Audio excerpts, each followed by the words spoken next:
I'd like to talk a little bit today about some of the pitfalls, some of the mistakes that parents will make and players will make.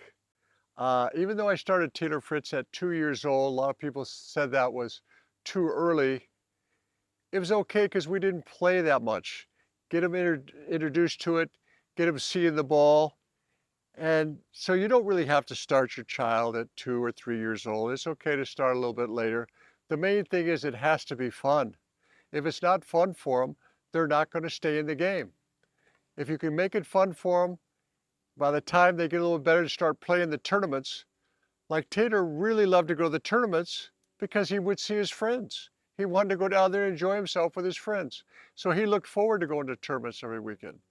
But the parents get involved. They a lot of times don't know anything about tennis. They put too much pressure on the kids. You can't talk about rankings and being a pro and always worried about this ranking stuff. It's not good. Always stay positive. Just encourage your child. Let him develop. These are some of the things. Also, parents want to move their child up. They want to move him up an age group. Let him win wherever he is. Let him get some confidence. If they never learn how to win at a certain stage, they're never going to develop. So just think about the end product, what you want your child to be at 16, 17 when he's going to go to college, and after that, if he makes the pro. Don't worry about all the wins and losses in the juniors. Don't put that pressure on your kids. It's not healthy. It's not going to help them. All right, one of the most important things I did with Taylor was he was going down to play his first designated tournament. And I said, Taylor, we're going to get a milkshake. He goes, oh, good, Daddy.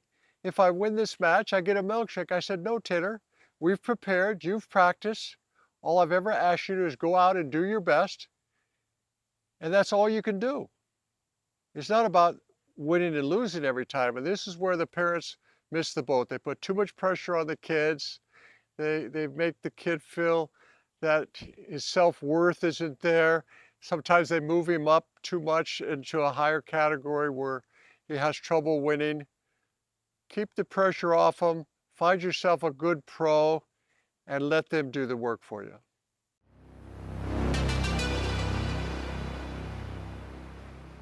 I'd like to talk a little bit about what you do starting your child as a coach or a parent at an early age. I started Taylor at 2 years old because I wanted to develop that hand-eye coordination. Anything they learn when they're young like that, it gets encoded. Doesn't matter what sport it is, and it's going to be a lot easier for them to progress. You hit a X amount of balls and then you stop. You don't want them, you want to stop them when they still want to hit more balls. And you just feed them balls. You have them hit on the backboard, a ball machine, anything that's fun, anything that you can make fun, even a little short court game. How many times can you hit that ball? How many forehands in a row can you hit on the backboard? These will develop them at a really fast rate.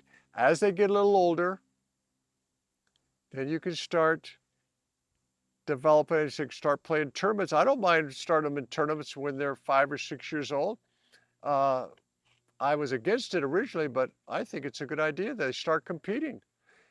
Even though they don't have all their strokes down, it helps them. It accelerates their growth.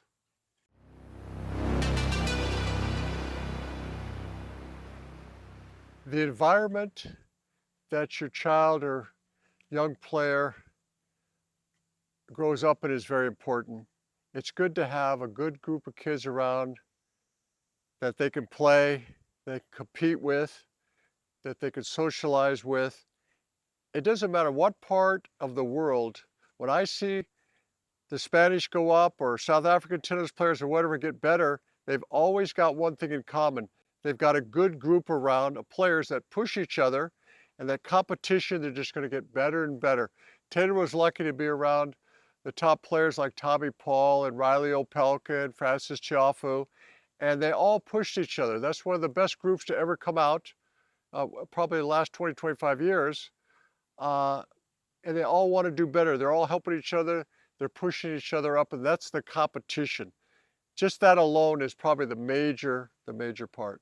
I just got off the court working on my backhand, and in this video you're going to see me hitting a lot of backhands, even sometimes when I shouldn't. And that's thanks to Coach Life. I've learned so much about the backhand in such little time. Now, Coach Life is a coaching platform that doesn't just have the ideas of one person, but of a plethora of coaches who coach some of the top juniors in the world who are now the best players in the world. This is Iga Swiatek's junior coach. This is Tommy Paul's junior coach, all of that. And they're teaching me so much about the backhand. One video I've loved is Diego Moyano's quick 5-minute video learning about the backhand, and something that's helped me a ton is keeping the racket head above the hand during the backswing.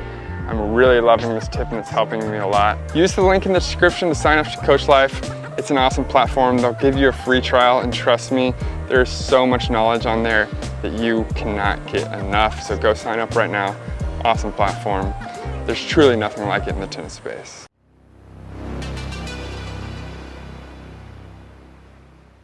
I get the question asked me all the time, what did you do with Taylor? How did you develop Taylor? What kind of environment did he grow up in? We were very lucky. We had a court in our backyard. I was able to get good players around him. Some days he's playing people that he can't beat. Other days he's playing people that he can beat. So they learn how to work on their game and not always having to win all the time. Then he worked a little bit with the USTA, and he met people like Tommy Paul, Riley Opelka, Francis Tiafoe. He played all these guys and competed with them, and that's where you get better. When you're competing against these good players, they just push the level up. You just push each other. You can go back to Bollettieri, where he had Jimmy Arias and Krickstein and these guys, Andre Agassi. He had so many good players around with a good facility, so they always had that great environment, good weather, to go out there and knock heads and compete. And that's how you get good. That, along with having good strokes, good stroke production, and eating healthy and training on the side. But that's a huge part of it, that environment. If you can create that, where he's got 2 or 3 matches a week, playing the tournaments on the weekend, and when they go out on the court, they've got to really concentrate. You can go out there and play 4 hours and not concentrate, but you can go 1 hour and concentrate, and you're going to get a lot more out of it. Taylor probably practiced a lot less than those top guys, but when he was on the court, he was more focused, more intense. That's what I really like to stress.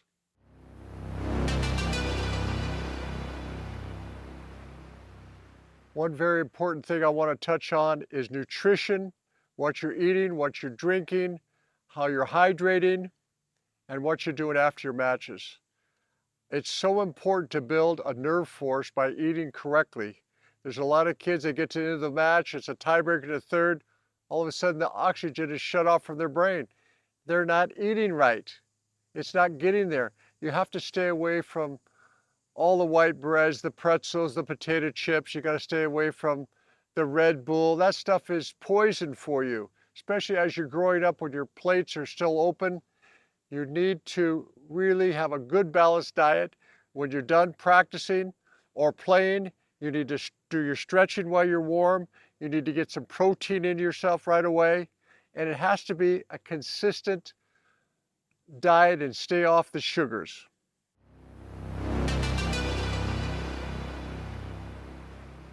We're going to talk a little bit about producing a top player. Everybody asked me what I did with Taylor, what I did with Coco Vandeweghe. You have to just keep looking for the improvement.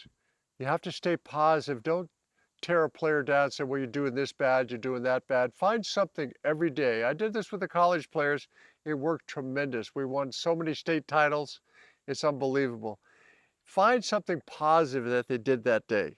And then later on, you can work on a few of the things that they weren't doing as well. Keep it positive. Keep them. Now, Taylor liked a lot of feedback. I'm not the kind of coach that says, do this, do that, bend your knees, do this. But he always wanted some positive feedback that he hit a good shot. And I could have done that a lot more. And I think that's very important.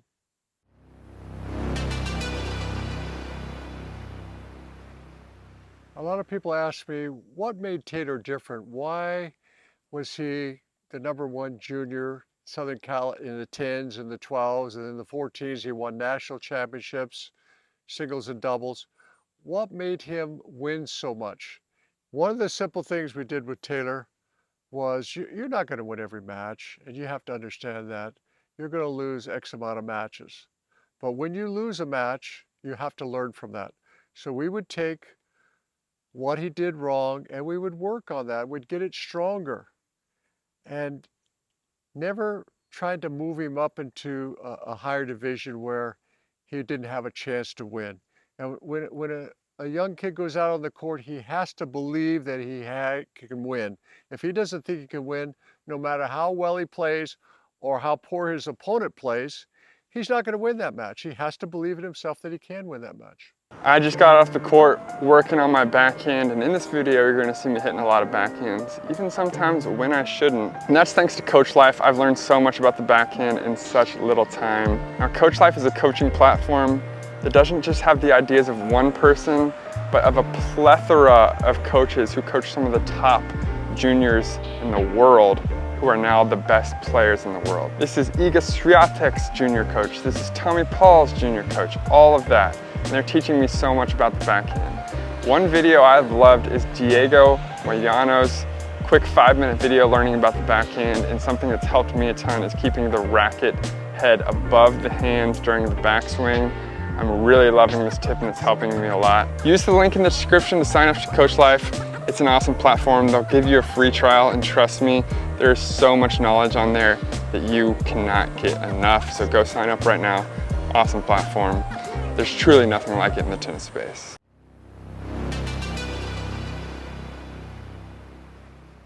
Another thing we want to touch on is how hard you train, what kind of intensity, what kind of breaks you use. If you're playing every day, you've got to take a day off. You got to get away from tennis at least a day. You got to listen to your body. Sometimes you might want to take 2 days off. When you're young, you don't want these stress fractures. I've seen too many good players that would have been good, but their bodies broke down. Taylor would always take at least 1 day off. And when he's on the court, it was either Coco or Taylor, I wanted full intensity. It wasn't about how many hours they played, it was how well they could concentrate for a period of time. And that takes practice, where you don't have these distractions coming in. You're not thinking about your cell phone or what you're going to eat that night. You don't want to have that. You're focused, you're intent on your tennis. You get on the court, you put that cell phone away, you don't talk to anybody. When you get off the court, that's a different thing. But when you step on that court, I want to be focused just like a match. That's the only way you can really improve, is to be that intense.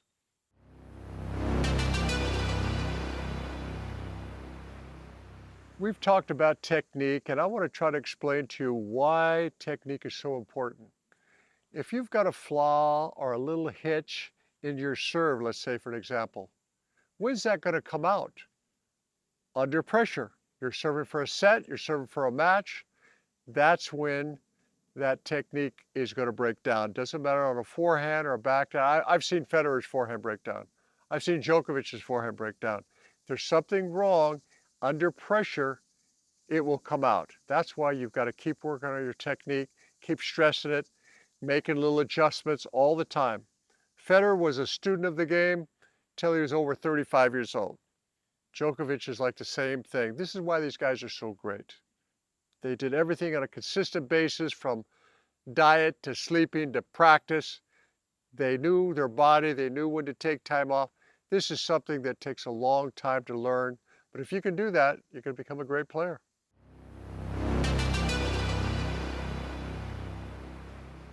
One thing I learned from going to watch my students play, I would see them play in practice. I would see practice matches. I would see them hitting balls on a ball machine. But when they were under pressure in a match, they didn't play the way they did in practice. They would miss shots that I've never seen them miss before. So it's really good for the coach to go to the matches and see what their real level is, not just playing great on one day, and working on those things when they get back to the practice court.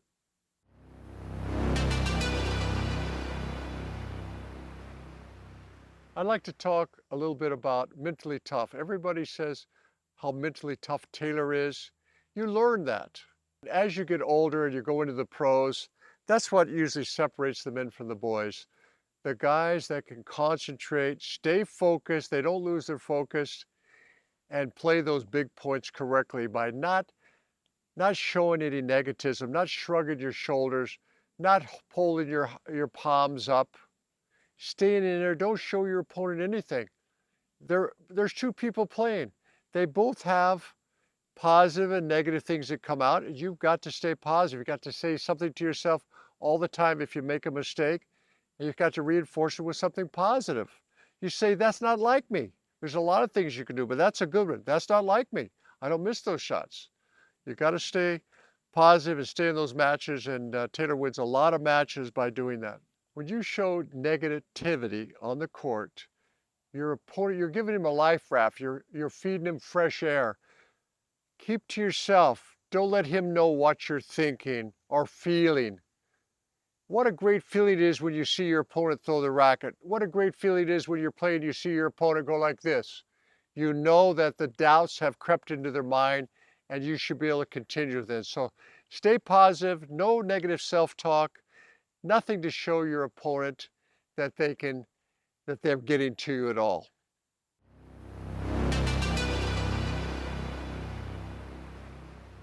I want to talk about one of the biggest influences on my life, taught me a lot about this game of tennis, was Pancho Segura. I used to work for him, teach with him. I'd be on the court hitting with all the top players while he was working with them. I picked up so many great ideas from him and philosophies of how to play the game, how to take the ball early on the rise, when to come in, what to do, what not to do. One big example of that was the drop shot. You never drop shot the ball from the baseline or behind. It gives your opponent too much time to read it. It's just not a high percentage shot. You only want to drop shot when you're well inside the baseline. And the key is the disguise on the drop shot. You have to make it look just like a regular shot. If you're slicing the ball cross court, then you just come under the ball, slide that racket under to get more backspin, and drop shot that at the right time, depending on where your opponent is. And a lot on the surface. A lot of people do too much drop shotting. It's an overplayed shot on a hard court where the ball bounces up. And they'll also try to drop shot a ball that's too high. No matter how much touch you have on the high ball, when it goes over the net, it's going to bounce up high. The whole idea is not to try to hit a drop shot for a winner. That's hard to do. It's to hit it low enough where it stops in the box, and now the person has to hit up to you, and there's a good chance they might miss that shot. Now you've got a chance to pass them off at either side or to lob them. So that's one really good tip I learned from Pancho, and I'll never forget that one.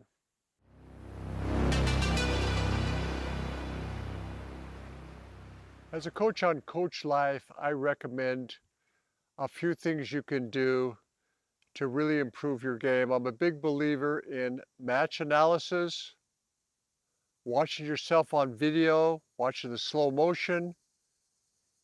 I think that's one of the greatest ways to learn the game. And go over the stats.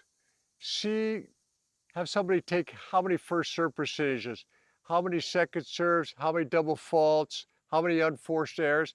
And if you get a record of that over even a 3-month to 6-month period, you're going to see certain things will stand out. Oh my gosh, I only got this percentage in this match. I didn't realize I hit this second serve so short. I did this or did that. This is a great way. Watch yourself play. Watch the videos. Have the slow motion. And when you see those techniques that aren't really right or your coach doesn't feel, you get out there and you work on it and try to get the technique down. And I think by watching yourself, you will really understand that much better.